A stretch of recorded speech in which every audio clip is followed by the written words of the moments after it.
but he's concluded that these personality characteristics do not co-occur with enough frequency and in any kind of recognizable pattern that would allow you to suggest that there is some kind of personality terrorist profile.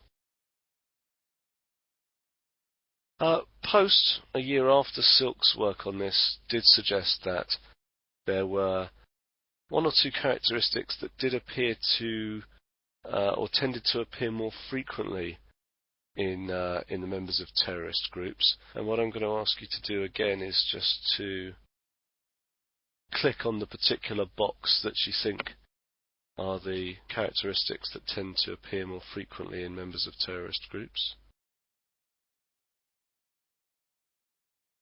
Which of these pairs?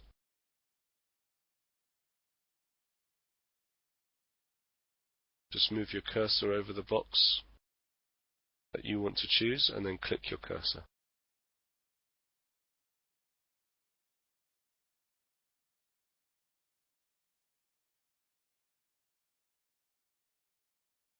Another couple of seconds for those that have not clicked anything yet.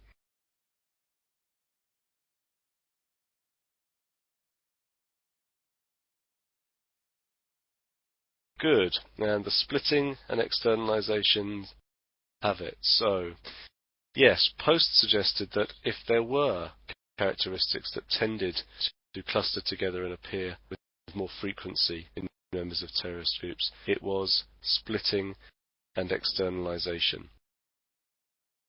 Would you put your hand up if you have a microphone and you can tell me what splitting is? Give me a quick definition of splitting.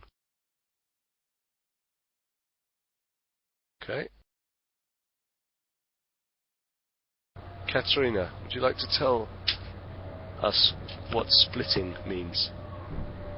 There's a tendency to think in either yes or no category, so either white or black. There's no grey in between.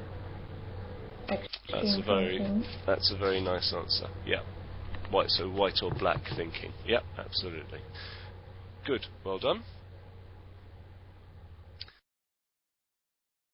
Governments and the media still tended to use this idea of pathologization, particularly the media. And we talked about there being one particular possible explanation for finding that terrorists might well have some evident psychopathology. Remember, it wasn't psychopathology causing the terrorism, but we talked about direction of causality being unclear, and in fact the possibility that certain stressors that exist because of terrorist activity, because of frequently trying to evade capture, from plotting secretly, from limiting your external communication and contact with the outside world, that itself might trigger certain aspects of psychopathology, might well be a risk factor. So there was this problem of the direction of causality. Just because you may identify psychopathology in imprisoned terrorist samples, there's nothing to say necessarily that it was the psychopathology that drove them to terrorism, rather than terrorism driving the psychopathology. Is everybody clear about that? If you're clear, perhaps you could give me a thumbs up, please.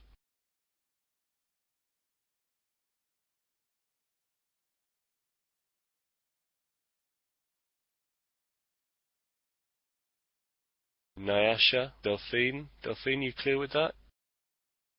This issue of the direction of causality? Give me a thumbs up if you are.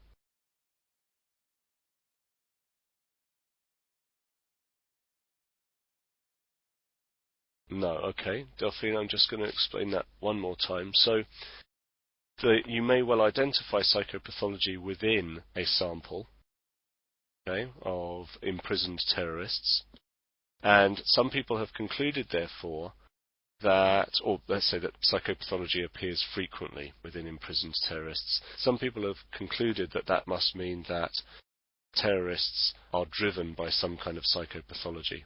We can explain terrorism in terms of psychopathology. But of course, the reason why you might well find psychopathology in that group of terrorists is that the terrorism itself, engaging in that activity, that kind of that sort of secretive, plotting behavior, perhaps dealing with weapons, trying to evade capture, that in itself can cause the psychopathology. So the psychopathology doesn't necessarily cause the terrorism. Engaging in political violence and terrorist activity might cause the psychopathology. Is that clear?